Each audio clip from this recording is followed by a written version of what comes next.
안녕하세요. 인생 대박TV 인사드립니다. 흔히 우리 주변에 건축 허가를 득하고 건축 행위가 이루어질 때 소음, 분진, 균열, 사생활 침해나 공사 차량으로 인한 많은 고통을 받고 있는 경우가 종종 있습니다. 오늘은 이러한 문제에 대해 그 해결 방법을 속 시원하게 전해드리도록 하겠습니다. 끝까지 시청하시고 좋아요, 구독 꼭 눌러주시기 바랍니다. 건축주가 허가를 득한 후 공사가 시작되면 대처해야 할 사항인데요. 먼저 건축 허가가 정당한가, 건축 허가와 관련된 부서는 어디인가 하는 것인데요. 허가와 관련된 관청은 시청과 구청이고요. 이와 관련된 협의는 주로 경찰서에서 하고 있습니다. 경우에 따라서는 국토부와 환경부도 포함될 수가 있습니다. 그리고 건축 허가 사항은 재량 행위가 아니고 요건이 맞으면 허가해 줄 수밖에 없는 기속 행위라는 것도 잊지 마시기 바랍니다. 이런 경우에는 건축주가 착공 허가를 받았는가도 중요한데요. 경우에 따라 허가를 득하지 않고 작업을 할 때도 있고, 이를 득하였다 해도 대부분 작업 시간이나 작업 방법에 있어 공기를 앞당기기 위해 좀 무리수를 두는 경우가 종종 있습니다. 무리수란 특파기 공사 때 규정에 위반하여 폭약을 사용하여 발파를 할 수도 있고, 중장비를 이용하여 무리하게 암석을 깨트리는 경우도 있습니다.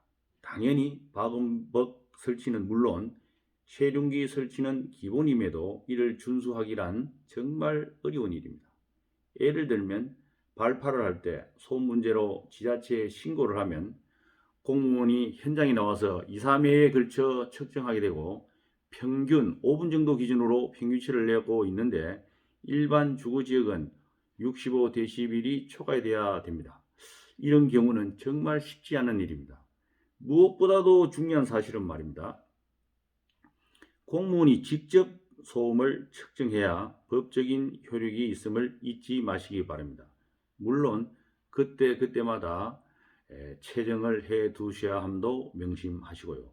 해서 민원인들은 이런 문제를 사전에 파악하여 대처해야 되는데 대부분 무개념으로 대처하고 있어 건축주나 민원인들 간에 다툼이 발생하기도 하고 소송에 휘말리기도 하더군요.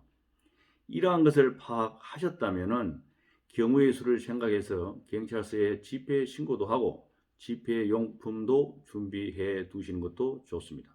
그리고 집회를 하실 때는 공사 현장에 진입한다거나 공사 차량의 진입을 방해한다거나 건축주 등과 몸싸움을 하게 되면 절대 아니 됩니다.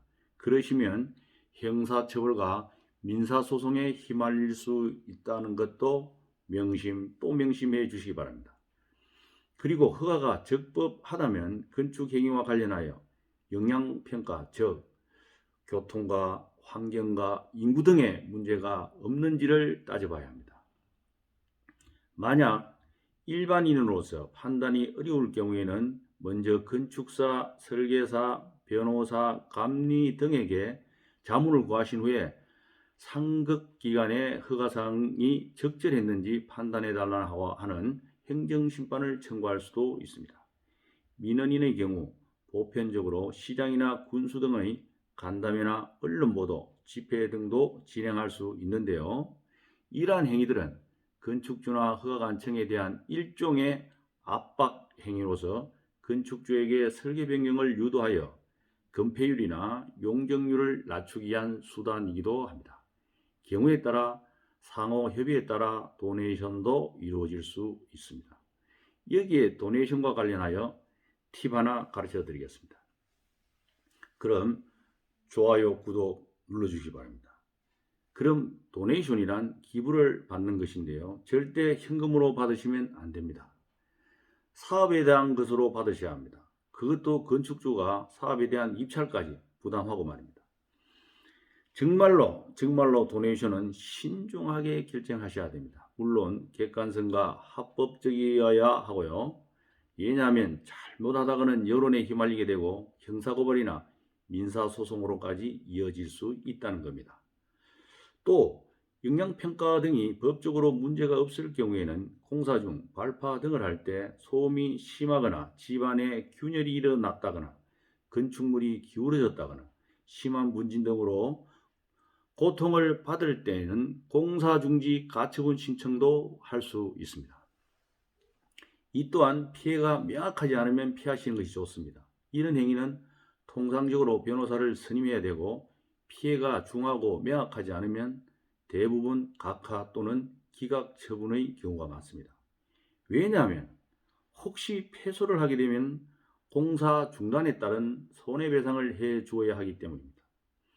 경우에 따라 배상할 금액이 몇백만 원에서 몇십억도 될 수 있다는 사실 명심하시기 바랍니다.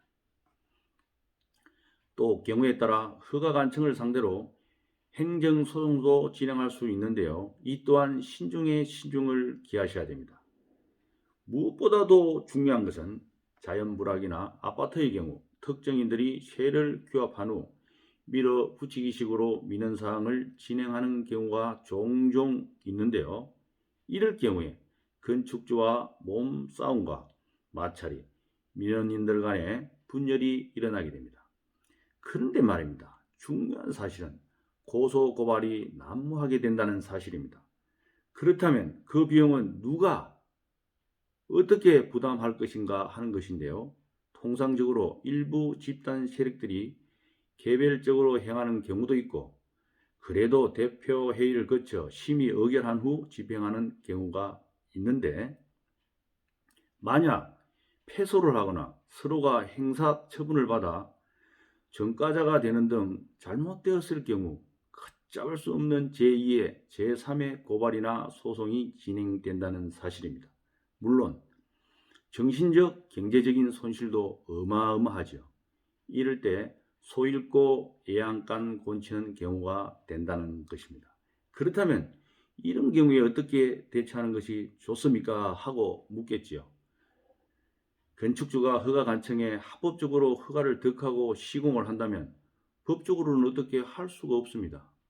그래서 집회나 간담회도 하고 제대로 건축 시공을 하고 있는지 확인도 하고 하는 법적인 조치와 윤리적이고 도의적인 측면에서 건축주 스스로가 설계 변경을 하게 하거나 도네이션 쪽으로 해결하게끔 유도하시는 것이 현명하다고 여겨집니다. 분명한 것은 민원을 제기하는 곳에서는 모두가 하나가 되어야만 한다는 것입니다. 분열은 독약입니다. 그렇게 하지 않으면 건축주만 좋아지게 되는 것이죠. 과거에는 건축주는 민원이 야기될 것으로 판단되면 그곳에서 소위 말빨이 센 사람들을 몇 명 포섭하여 내부 분열을 유도하는 경우가 종종 있었습니다. 그렇게 되면 민원인 입장에서 얻어야 할 것은 전혀 없게 되죠. 그래서 변호사 등 전문가들은 민원 제기 시에는 절대로 대동단결하고 변화무쌍하게 접근해서 적당하게 밀당을 하면서 실리적으로 해야 된다고 조언을 해주곤 합니다. 그러나 허가사항에 있어 문제가 확인된다면 당연히 허가관청을 상대로 허가 취소 신청이나 행정소송도 진행시켜야 합니다. 그리고 담당 공무원 징계는 물론 구상권도 청구할 수 있음도 알려드립니다. 만약 내 주변에서 이러한 민원 때문에 고민하시는 분 계시면 스트레스 너무 받지 마시고 지혜롭게 대처하시라고 말씀드리고 싶습니다. 소탐 대실이거든요.